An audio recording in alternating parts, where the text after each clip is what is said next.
بسم اللہ الرحمن الرحیم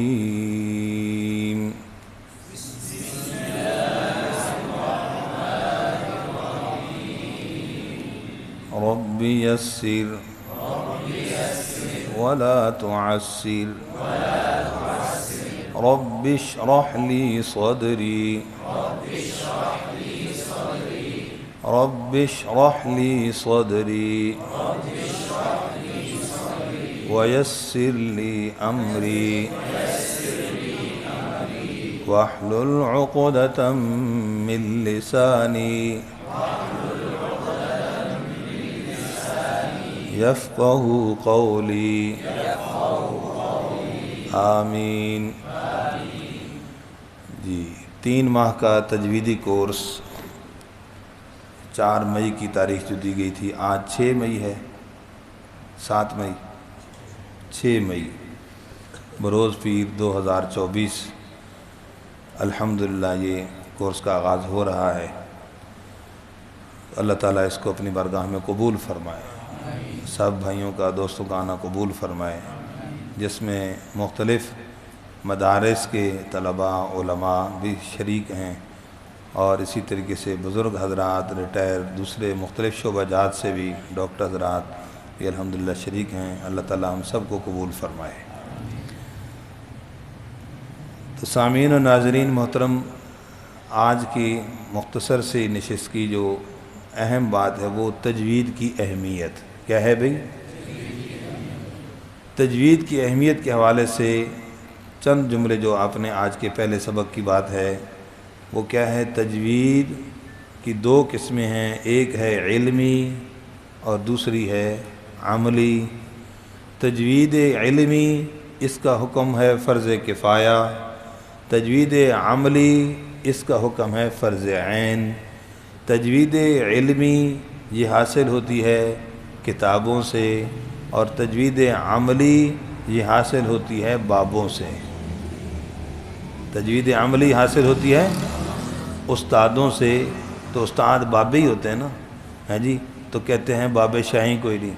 تو جو فرض عین چیز ہے وہ کس سے حاصل ہوتی ہے؟ الحمدللہ استادوں اور انہی بابوں سے حاصل ہوتی ہے۔ ٹھیک ہے، تو لوگ ہمیں ان بابوں سے دور کرنا چاہتے ہیں جن سے ہمیں دین ملا، جن سے ہم سے قرآن ملا۔ تو قرآن کا ادائیگی کے حوالے سے کس سے حاصل ہوتی ہے یہ چیز؟ استاد سے، انہی بابوں سے، انہی بزرگوں سے حاصل ہوتی ہے۔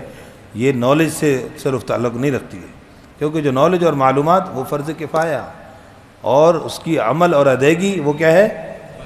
بولو بھئی کیا ہے؟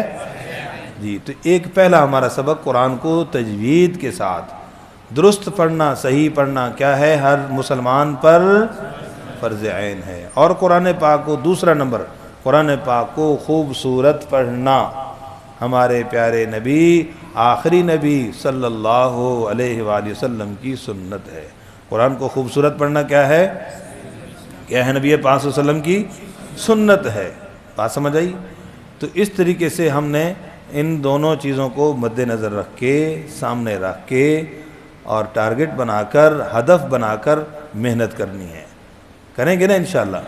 ہاں، تو یہ تجوید کے حوالے سے اہمیت کو سمجھنا ہے، ہر مسلمان کے لیے اس چیز کی ذمہ داری ہے۔ بات سمجھ گئے کہ نہیں؟ وَرَتِّلِ الْقُرْآنَ تَرْتِيلًا، تجوید کی اہمیت پر بات ہو رہی۔ قرآن کو اللہ تعالیٰ نے حکم فرمایا ترتیل سے پڑھو۔ کس سے پڑھو؟ تو اب ترتیل سے جو پڑھنے کا حکم دیا گیا، تو ترتیل سے پڑھنے کا حکم کا کیا مطلب ہے؟ کہ ترتیل سے پڑھنا صرف قاریوں نے پڑھنا ہے؟ نہیں بھی، ترتیل سے حکم جو ورتل امر کا صیغہ ہے، کس کا صیغہ ہے؟ اور وہ کس کے لیے؟ سارے مسلمانوں کے لیے ہے۔ تو ترتیل کا جو حکم دیا گیا، ایک اس کی تشریح اور تفسیر حضرت علی المرتضیٰ رضی اللہ تعالیٰ نے فرمائی، ہوا تجوید الحروف ومعرفت الوقوف۔ تجوید، ترتیل کسے کہتے ہیں؟ وہ ہے حروف کی تجوید، حروف کی تجوید کا نام ہے، ومعرفت الوقوف، اور وقوف کی معرفت کا نام ہے۔ اب یہ اس کا مفہوم ذہن میں آپ کو نہیں آئے گا، آسان لفظوں میں جو آپ نے جملہ نوٹ کرنا وہ کیا ہے کہ تجوید کا تعلق قرآن کے حروف اور الفاظ کے ساتھ ہے، اور وقف کا تعلق قرآن کے معانی اور ترجمے کے ساتھ ہے۔ وقف کا تعلق قرآن کے معنی اور ترجمے کے ساتھ، اور یہ ذمہ داری، یہ کام کن کا ہے؟ معنی جاننا یہ تو علماء کا کام ہے، اور اگر علماء اس شعبے میں تجوید میں نہیں آئیں گے تو کون سمجھائے گا بھائی؟ عوام کو کون سمجھائے گا؟ تو اس لیے یہ علماء کی ذمہ داری ہے کہ گویا کہ تجوید کا صحیح معنی میں حق بغیر معنی جانے ادا ہی نہیں کر سکتا انسان ہے جی، کہ وقف اور اعادے کے اعتبار سے خاص طور پر۔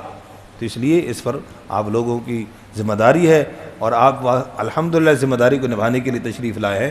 اللہ تعالیٰ آپ کے آنے کو قبول فرما دے۔ تو بات سمجھ آ گئی جی؟ تو تجوید اور پھر قرآن کو صحیح پڑھنا فرض عین، اور خوبصورت پڑھنا نبی کی سنت۔ اور ترتیل کا حکم کس کے لیے؟ سب کے لیے۔ ورتل امر کا صیغہ، ترتیل کا حکم کس کے لیے؟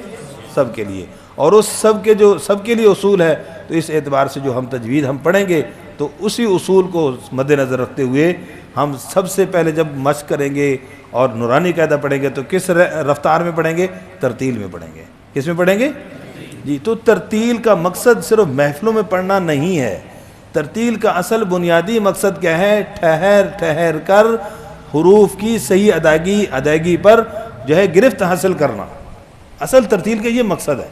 صاف صاف پڑھنا، اس کو جو ہے نا نکھار کے حروف کو پڑھنا، یہ مقصد ہے۔ اس لیے ہمارے استاد محترم قاری سعید صاحب رحمۃ اللہ علیہ فرمایا کرتے تھے کہ ترتیل تجوید کی گاڑی کا پہلا گیئر ہے۔ جو بندہ تجوید کی گاڑی چلانا چاہتا ہے، سیکھنا چاہتا ہے، تو کس سے سیکھے گا؟ شروع کرے گا کس سے بھائی؟ جی، تو سب دوست اس کا اہتمام کریں گے نا انشاءاللہ۔ اللہ ہم سب کو عمل کرنے کی توفیق عطا فرمائے۔